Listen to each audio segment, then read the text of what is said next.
क्षेत्र के सम्मानित निवासीगण, मातृशक्ति, विद्वजन, विशिष्टजन, सनातन धर्म, लोक और परलोक की धारणा को लेकर के अग्रसर होता है। जैसे ये लोक है जिसमें हम इस समय रह रहे हैं, वैसा ही और भी लोग हैं। दृष्टवदाम श्रविकम, जैसे दिखाई देने वाला लोग है, ऐसे ही एक सुनाई देने वाला लोग, इसके बारे में हमने सुना है, देखा है। हमारा सारा का सारा प्रयत्न ये रहता है कि हमारा लोक भी सुधर जाए और परलोक भी सुधर जाए। इसलिए हमारे जीवन के सभी आचरण इस तरह से संयमित और नियंत्रित होते हैं कि लोक भी बने और परलोक भी बिगड़े नहीं। जबकि जो हमारा संविधान है वो परलोक के बारे में चर्चा ही नहीं करता। परलोक नाम की चीज होती है या मानता ही नहीं। इसलिए हमको अपना परलोक सुधारने के लिए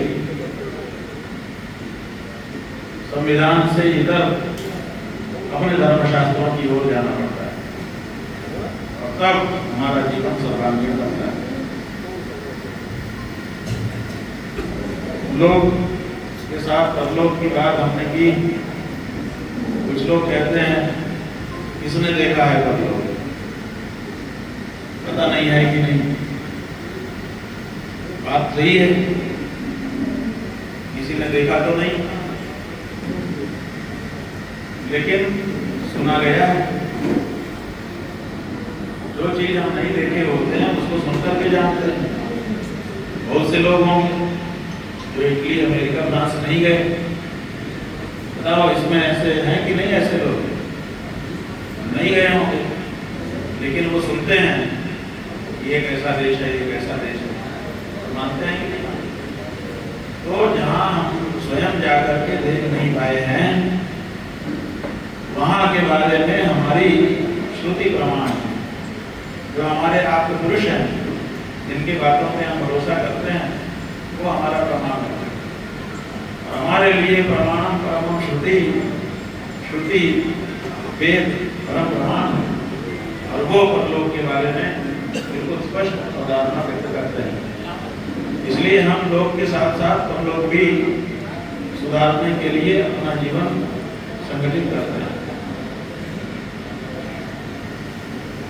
जैसे लोग ये तर्क कहते हैं कहाँ है परलोक, किसी ने देखा है?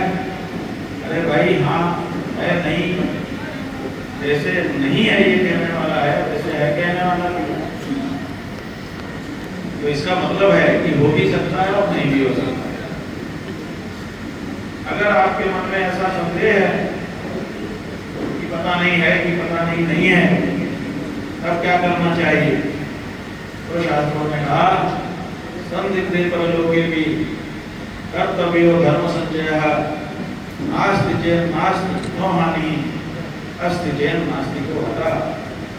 इसका मतलब है कि अगर परलोक नहीं है या है, ऐसी आपके मन में शंका है, तब भी धर्माचरण करना चाहिए। क्यों? क्योंकि नहीं है तो कोई बात नहीं, नहीं है, सदाचार करने से कोई घाटा तो होता नहीं। अगर हो गया तो क्या होगा? आपने ये मान करके कि परलोक है ही नहीं है, न स्वर्ग है न नरक है, ऐसा आपने मान लिया और मान करके मनमाना किया और कहीं निकल गया स्वर्ग नरक, तो फिर तो आप गए। इसलिए अगर आपके मन में संदेह हो, तब भी सदाचार के अनुसार अपना जीवन बिताना चाहिए। बंधुओं, इसीलिए हम हर हिंदू के मन में अपने परलोक के बारे में चिंता रहती है, कहीं नरक के लक्षण हमको ना हो जाए। थोड़े से पाप से भी नरक का लक्षण होता है।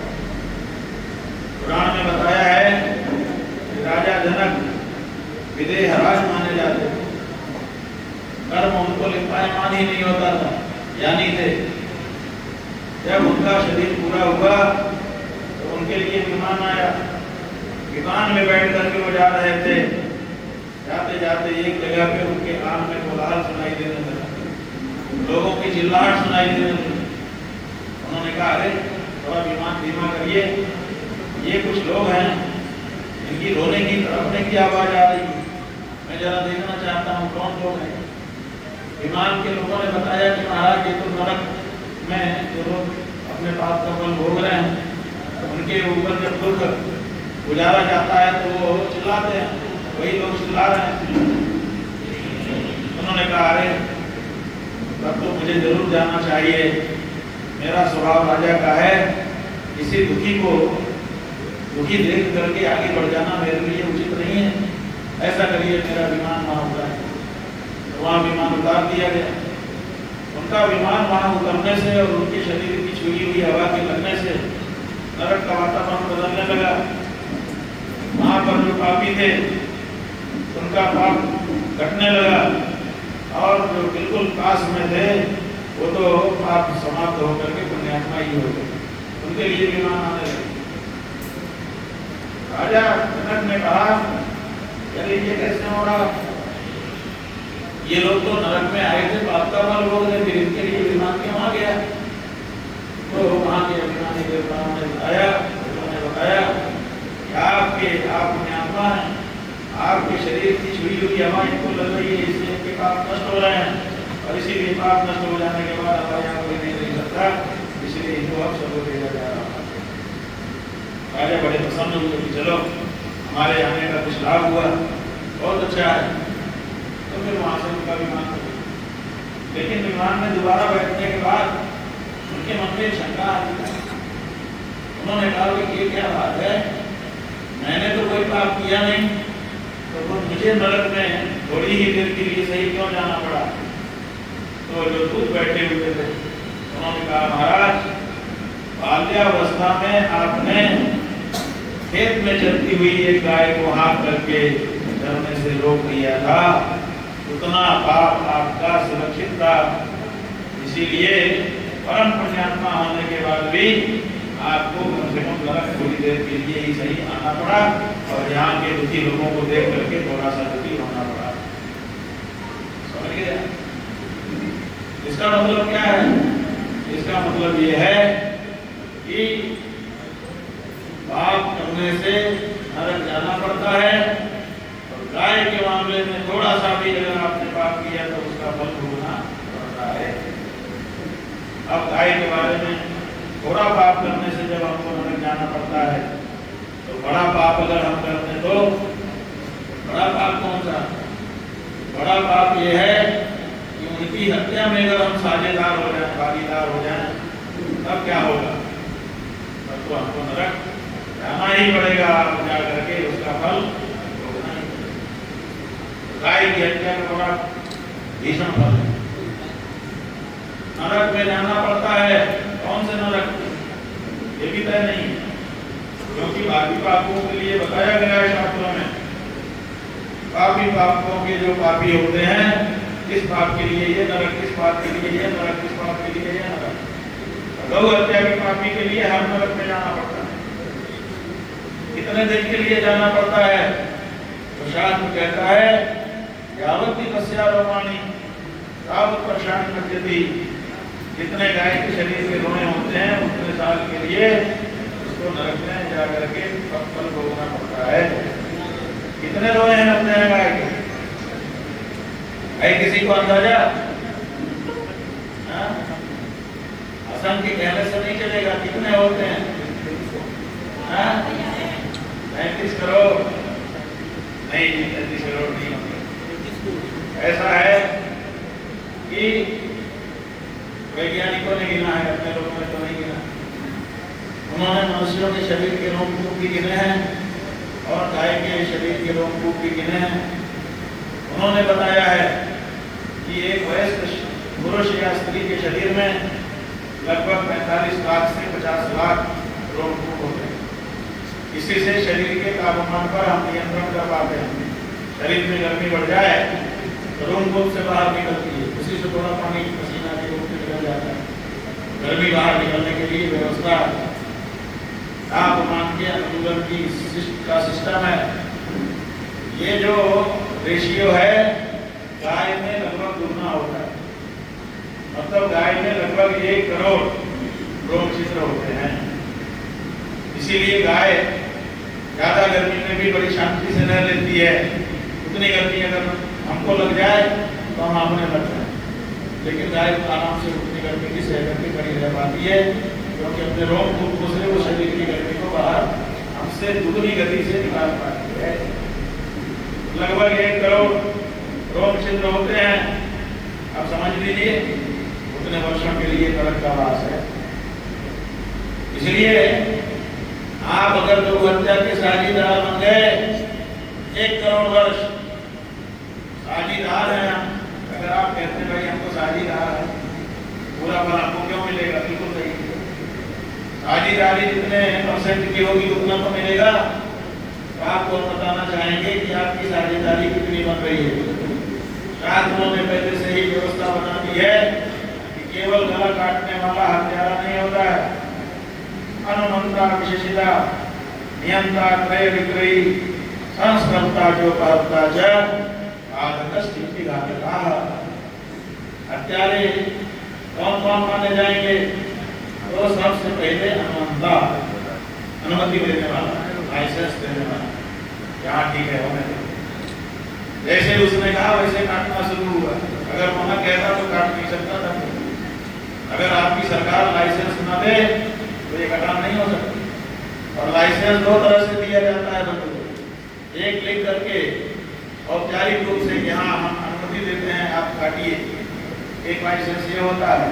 और दूसरा लाइसेंस आंख मूंद करके दिया जाता है कि आपको लिख करके तो हम नहीं देंगे, लेकिन आप करिए, हम देखेंगे नहीं, हम कोई उसको संज्ञान नहीं देंगे, सभी जानते हैं। तो दोनों तरह का जो लाइसेंस है वो अनुमति कहलाएगी धर्मशास्त्र की दृष्टि में।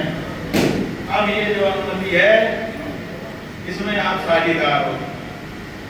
कैसे साझीदार हो? क्योंकि नेताजी को जो सरकार में बैठे हैं उनको लाइसेंस देने की ताकत आपके मतदान के द्वारा मिली हुई है। आपने उनको मतदान न दिया होता तो वो इस कैपेसिटी में ना आते, लाइसेंस निर्गत न करते या आंख बंद करके ये सब न करवाते, तो स्वाभाविक है कि हत्या न होती। समझ रहे हैं कि नहीं? इसलिए हे मतदाताओं, आप भी इन हत्याओं के भागीदार हो रहे हैं। बताइए आपको नरक में जाने की इच्छा है? किसी की नहीं होगी, सवाल ही नहीं उठता। लेकिन ये ऐच्छिक नहीं है, ये हमारी इच्छा नहीं है, हम नहीं जाएंगे। ये तो अगर आपने पाप किया है आपको बांध करके घसीट करके भी ले जाया जाएगा, जाना ही पड़ेगा, इसलिए बच नहीं सकते। अवश्य में वो भोक्तव्य कर्म सुभाषण, जो आपने शुभ और अशुभ कर्म किए हैं उनका फल अवश्य आपको भोगना पड़ता है। इसलिए ये मतदान रूपी जो कर्म है इसमें आपने विचार नहीं किया कि मेरे वोट का क्या दुरुपयोग होगा और दे दिया। तो अविचारित कर्म के कारण आपके वोट के प्रभाव से ये सारी प्रक्रिया चली। अनुमंता ने अनुमति दे दिया, विशेषता ने काट दिया, नियंता ने मार दिया, क्रय विक्रयी ने खरीदा बेचा, और पकाने वाले ने पकाया, परोसने वाले ने परोसा और खाने वाले ने खाया। ये 8 लोग उस एक हत्या के भागीदार होते हैं। तो अगर 1 करोड़ में 12 का भाग भी देते 8 का, तो भी कितना होता है? 12 8 शाम, मोटा मोटी मान ले तो 8 भाग होगा। 12 लाख वर्ष तो है। 12 लाख वर्ष में से अगर आप कहते हैं कि नेताजी और हम दोनों समान भागीदार होंगे, क्योंकि दोनों ने मिल करके ये मौका दिया है, अभी 6 लाख साल तो हो गया। बोलो 6 लाख साल के लिए नरक, इसको कौन उठाएगा? आपने 1000 रुपये लेकर के वोट दिया होगा, 2000 लेकर के, 3000 लेकर के, बिहार में 10,000 लेकर के अभी तक सबसे बड़ा डील का काम हुआ है। वहां की माताओं ने 10,000 10,000 रुपया लेके अभी तक वोट दिया, अभी तक इससे बड़ा तो कोई वो नहीं खुला, बीट नहीं खुली। 10,000 रुपया लेकर के आपने वोट दे दिया और उस वोट से जो पाप पैदा हुआ उससे 6 लाख का नरक है, 6 लाख साल का। बोलो आपने महंगा सौदा किया है कि सस्ता? बहुत महंगा सौदा कर दिया, बिक गए, खत्म हो गया। इसलिए ये जो आपने अंधा वोट देने की परंपरा शुरू की है, इससे आपका मनोबल बिगड़ रहा है। और इसीलिए आपका गुरु होने के नाते हम आपको बताने के लिए आए हैं, आपसे कुछ मांगने नहीं आए हैं, हमें वोट नहीं चाहिए आपका। और ना हम ये कहने आए हैं कि मेरा चेला है उसको दे दो, आपकी जिसकी इच्छा हो उसको वोट दो। लेकिन अगर ऐसे लोगों को वोट दोगे जो हत्या को बढ़ावा दे रहे हैं और उसमें गौ हत्या को भी मिला करके बढ़ावा दे रहे हैं, तो करोड़ों लाखों वर्षों का नरक का वास आपको मिल सकता है। ये बात जाने रहो, इसके लिए हम आए।